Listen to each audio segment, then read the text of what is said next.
নমস্কাৰ মই মৌজিদ বন্ধুসকল পলকতে চাওক আজি 9টা গুৰুত্বপূৰ্ণ খবৰ। প্ৰথমটো খবৰ, আগন্তুক বিধানসভা নিৰ্বাচনক লৈ আহি গ'ল অপিনিয়ন পল আৰু এই অপিনিয়ন পল মতে অসমত পুনৰ হ'ব পাৰে বিজেপি চৰকাৰ।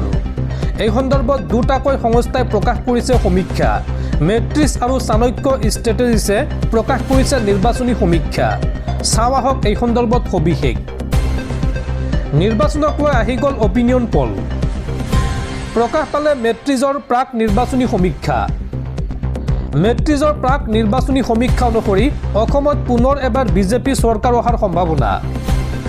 বিজেপিয়ে এইবাৰ নিৰ্বাচনত লাভ কৰিব পাৰে 92ৰ পৰা 102খন আসন। কংগ্ৰেছে লাভ কৰিব পাৰে 22ৰ পৰা 32খন আসন আৰু অন্যান্যক দিয়া হৈছে 4ৰ পৰা 7খন আসন। আৰু লগতে চাণক্য ষ্ট্ৰেটেজিছৰ মতে 83ৰ পৰা 90খন আসন লাভ কৰিব বিজেপিয়ে, 30ৰ পৰা 34খন আসন লাভ কৰিব কংগ্ৰেছে আৰু অন্যান্যৰ মতে 3ৰ পৰা 6খন আসন লাভ কৰিব অন্যান্যই। এই দুটাকৈ সংস্থা ইতিমধ্যে প্ৰকাশ কৰিছে প্ৰাক নিৰ্বাচনী সমীক্ষা। পৰৱৰ্তী খবৰ, মুখ্যমন্ত্ৰী হিমন্ত বিশ্ব শৰ্মাৰ প্ৰাৰ্থিত্ব অযোগ্য ঘোষণা বিচাৰি নিৰ্বাচন আয়োগক অভিযোগ জালুকবাৰী সমষ্টিৰ কংগ্ৰেছ প্ৰাৰ্থী বিদিশা নেওগৰ। 2026 চনৰ বিধানসভা নিৰ্বাচনত নিৰ্বাচনী শপতনামাত সম্পত্তিৰ তথ্য প্ৰকাশ নকৰাৰ অভিযোগত মুখ্যমন্ত্ৰী হিমন্ত বিশ্ব শৰ্মাক অযোগ্য ঘোষণা কৰিবলৈ নিৰ্বাচন আয়োগৰ সন্মুখত আনুষ্ঠানিক অভিযোগ দাখিল কৰিছে জালুকবাৰী সমষ্টিৰ কংগ্ৰেছ প্ৰাৰ্থী বিদিশা নেওগে।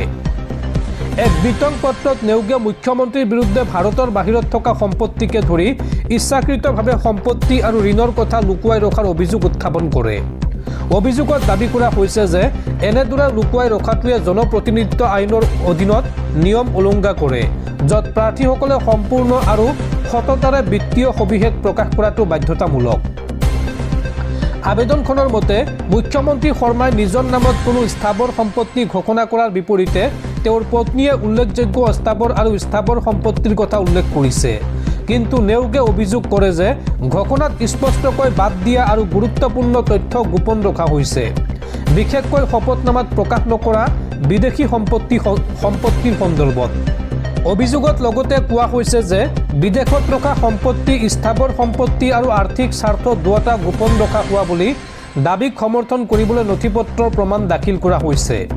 ইয়াত যুক্তি দিয়া হৈছে যে এনেদৰে লুকুৱাই ৰখাটো অনিচ্ছাকৃত নহয়, বৰঞ্চ লুকুৱাৰ ইচ্ছাকৃত আৰু পৰিকল্পিত আৰ্হিৰ অংশ।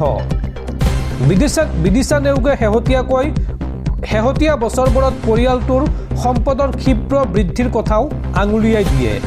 এনে বৃদ্ধি ঘোষিত আয়ৰ সৈতে কেনেকৈ মিলিব বুলিও প্ৰশ্ন উত্থাপন কৰে। আবেদনখনত দাবী কৰা হৈছে যে 5 বছৰত পৰিয়ালটোৰ সম্পত্তি দুগুণতকৈও অধিক বৃদ্ধি পাইছে, যাৰ ফলত স্বচ্ছতা আৰু অপ্ৰকাশিত সম্পত্তিৰ প্ৰকৃত পৰিসৰক লৈ সন্দেহ জাগি উঠিছে। উচ্চতম ন্যায়ালয়ৰ ৰায়দানৰ উদ্ধৃতি দি অভিযোগটোত কোৱা হৈছে যে সম্পত্তিৰ বিষয়ে প্ৰকাশ নকৰাটোৱে মুক্ত আৰু নিকা নিৰ্বাচনক ক্ষতিগ্ৰস্ত কৰে আৰু ই এক গুৰুতৰ উলংঘা হিচাপে গণ্য কৰা হয়। ইয়াত ভুৱা শপতনামা দাখিল কৰাৰ সৈতে জড়িত অভিযোগ আৰু অপ্ৰকাশিত বিদেশী সম্পত্তি আৰু ধন সৰবৰাহৰ সৈতে জড়িত আইনসমূহৰ অধীনত বিধানসমূহকে ধৰি সম্ভাৱ্য আইনী পৰিণতিসমূহৰ ওপৰতো আলোকপাত কৰা হৈছে।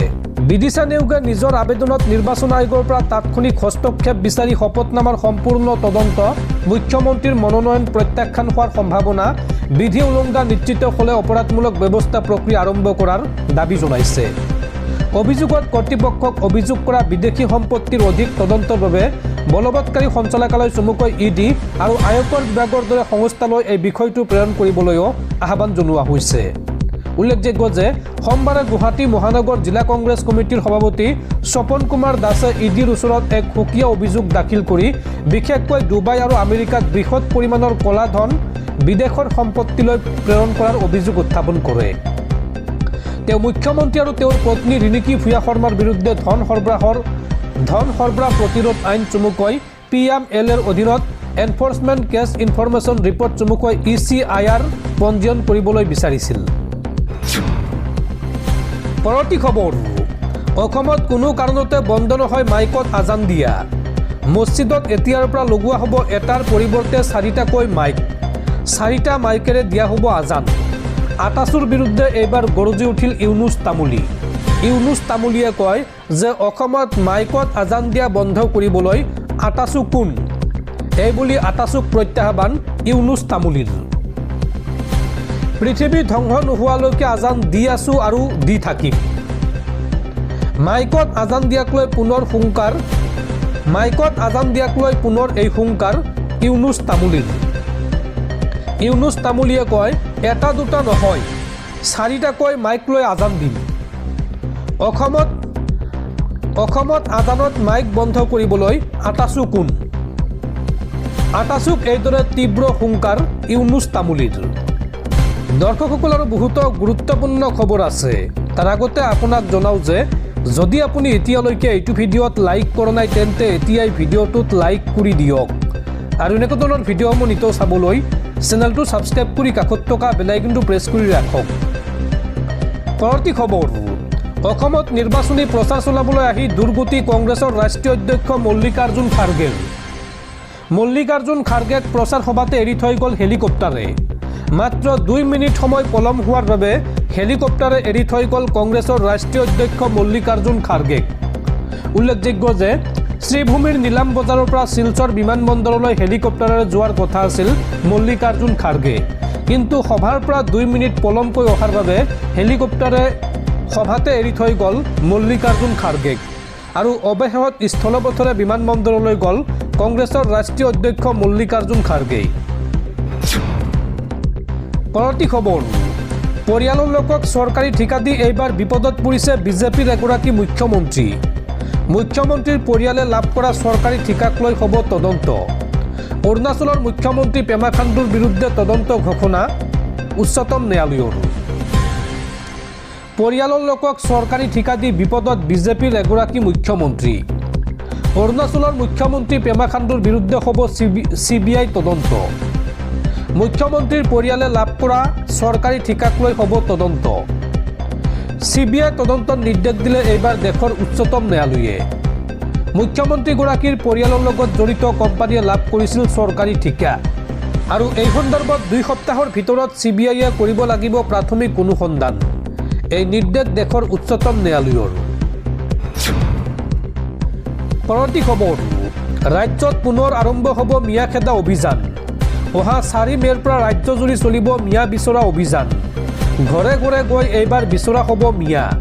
পুনৰ এই বিস্ফোৰক মন্তব্য জাতীয় সংগ্ৰামী সেনাৰ নেতা চিতু বৰুৱাৰ। ওৱেচিক দেশদ্ৰোহী জাতিদ্ৰোহী আখ্যা জাতীয় সংগ্ৰামী সেনাৰ। অসমত আহি নাৰায়ে তকবীৰ মিয়া জিন্দাবাদ দিয়াটো সহ্য কৰা নহ'ব। এইখন অসমত চলিব কেৱল খিলঞ্জীয়াৰ প্ৰভুত্ব।